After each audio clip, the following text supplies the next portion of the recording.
Alors, chers camarades, chers frères, peuple africain d'ici et d'ailleurs, soyez salués. Vous êtes avec le Maasai. Alors, chers camarades, il y a des personnes qui disent qu'elles n'aiment pas le nom Maasai. Ok? Bon, on va voir si on peut maintenir le patriote, puisque c'est vous que je suis en train de servir. Vous n'êtes pas habitué au Maasai parce que vous êtes habitué au patriote, Herman le patriote. Peut-être à cause de ça, ça vous fait bizarre. Donc, dites-moi en commentaire, qu'est-ce que vous en pensez? Vous voulez qu'on maintienne le patriote ou bien le Maasai? Voilà. Et donc, chers camarades, c'est ça. Ceci dit, on va avancer dans l'édition spéciale. De quoi s'agit-il en ce magnifique 20? Nous sommes le 20, ok? Le 20 juin 2025. Alors, en ce 20 juin 2025, chers parents, chers frères, nous avons l'Iran qui a frappé encore.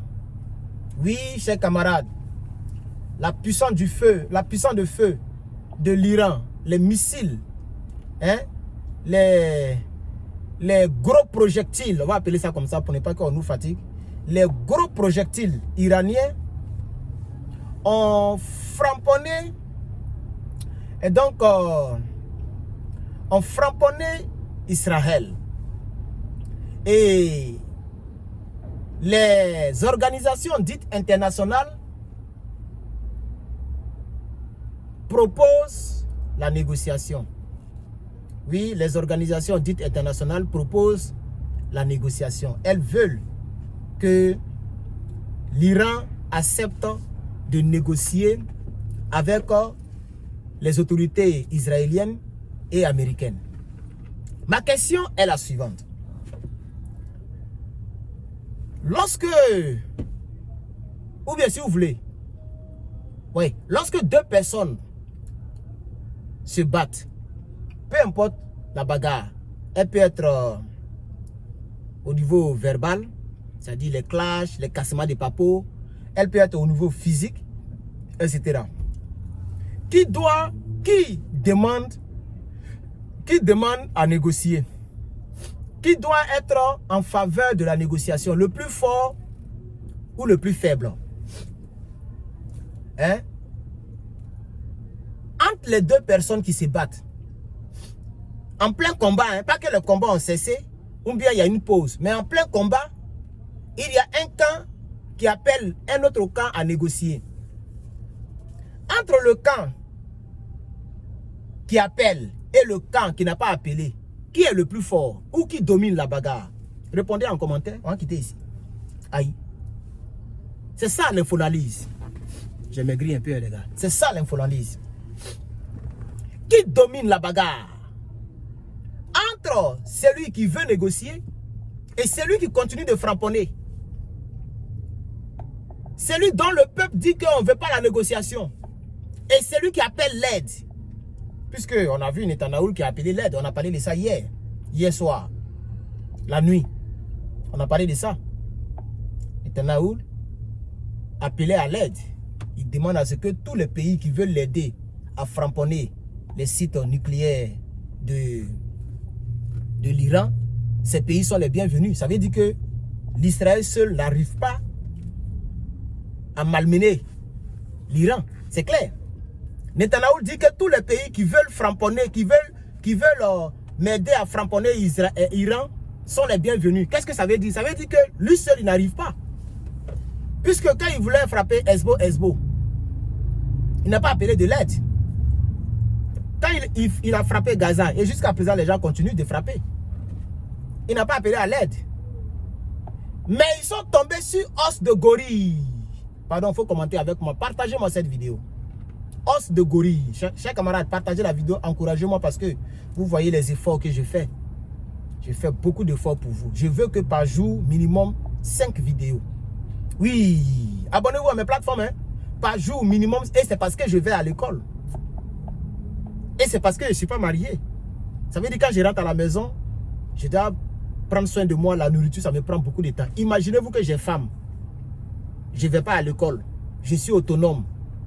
J'ai un bon travail. Donc ça veut dire que je ne fais pas deux boulots. On fait 20 vidéos par jour. 20 vidéos par jour. Mais tenez bon, bientôt, ça sera 10 vidéos par jour. Pour l'instant, ça va avec 5 vidéos par jour, minimum. Je parle de minimum. Très bientôt, on va accroître 15 vidéos par jour. Et pardon, 10 vidéos par jour. Après encore 15, et puis on s'en va, chers camarades. Et donc, la question est posée, c'est juste une question, elle est légitime. Puisque les gens me disent, ah, tu soutiens l'Iran, on sait que tu soutiens l'Iran, on sait que... Moi, je fais l'infoanalyse. Que l'Iran soit un pays musulman, je m'en fous. Je ne m'en fous pas de la religion musulmane. Il faut bien me comprendre, chers camarades, puisque parmi vous, je sais que la grande majorité, vous êtes des musulmans. Et c'est ça qui prouve que les êtres humains peuvent s'aimer au-delà de la religion. Parce que vous savez, peut-être quelques personnes, les nouvelles personnes ne savent pas, mais les anciennes personnes, c'est-à-dire les 100 000 abonnés savent que, puisque nous sommes à 100, beaucoup, toutes mes plateformes, j'ai dépassé les 150 minimum. Donc, parmi les minimum 150 qui me suivent, TikTok, YouTube, Facebook, il y a au moins 100 000 qui savent que je suis musulman, je suis chrétien. N'est-ce pas? Mais la plupart de mes abonnés sont burkinabés, maliens, nigériens, quelques togolais, etc., etc. Vous comprenez, chers camarades. Et donc, ce n'est pas la religion qui nous unit ici. Ce n'est pas à faire dire que Israël est dans la Bible, ou bien l'Iran, c'est un pays islamisé. Ce n'est pas ça qui nous réunit ici. Hein. Il faut qu'on soit très clair. Ne vous trompez pas de débat. Ce qui nous réunit ici, c'est l'humanité, l'égalité des pays. Tous les pays sont souverains. Il faut que les gens l'acceptent. Et certains pays ont décidé de ne plus accepter l'humiliation, comme la Corée du Nord. Ah oui, qui peut faire quoi devant Kim Jong-un? Il n'y a pas de nom. Un jour, j'ai regardé, lorsqu'il faisait clash avec Donald Trump, j'ai regardé la vidéo, j'ai regardé la vidéo plus de 10 fois. Ça fait peur. Où Kim Jong-un a dit que, Kim Jong-un a dit, les États-Unis n'oseraient jamais déclarer la guerre, n'oseraient jamais nous déclarer la guerre à la Corée du Nord. Il était arrêté comme ça, il y a beaucoup de micros devant lui. Il dit les États-Unis, il parle des États-Unis, hein, il ne parle pas d'un autre pays. États-Unis qui est États-Unis là. Et ça c'était depuis le premier mandat de Trump. 5 ans en arrière. Regardez comment il parlait déjà. La vidéo, peut-être que je vais vous la montrer ici. Si je n'ai pas trouvé, vous allez vous rappeler. Ça est sur TikTok, ça fait peur. Ça fait peur. Il dit, les États-Unis n'oseraient jamais déclarer la guerre à la Corée du Nord. Car la quasi-totalité des États-Unis sont à portée de nos missiles. Ce n'est pas... J'ai même retenu la phrase, hein, il dit ce n'est pas du tout de la blague. Non, il a dit quand même, ce n'est pas de... Oh, il a employé un mot là. Il dit ce n'est pas du tout de... quand tu... l'acharnement, je pense que c'est ça. Il dit ce n'est pas du tout... ce n'est pas de l'acharnement. C'est la triste réalité. Le bouton nucléaire est juste sur ma table. Et puis il est quitté là. Est-ce que vous avez vu le grand Trump, le Trump qui a frappé l'Iran? C'est Trump qui a commencé à frapper l'Iran. Rappelez-vous son premier mandat. Et puis il a déjà un gradé de l'armée iranienne. C'était la nuit dans un véhicule, ils ont Bamougou ça. Et puis c'est resté comme ça. Voilà, ils ont Bamougou, c'est resté comme ça, n'est-ce pas? Voilà. Mais est-ce que avec, comment on appelle ça?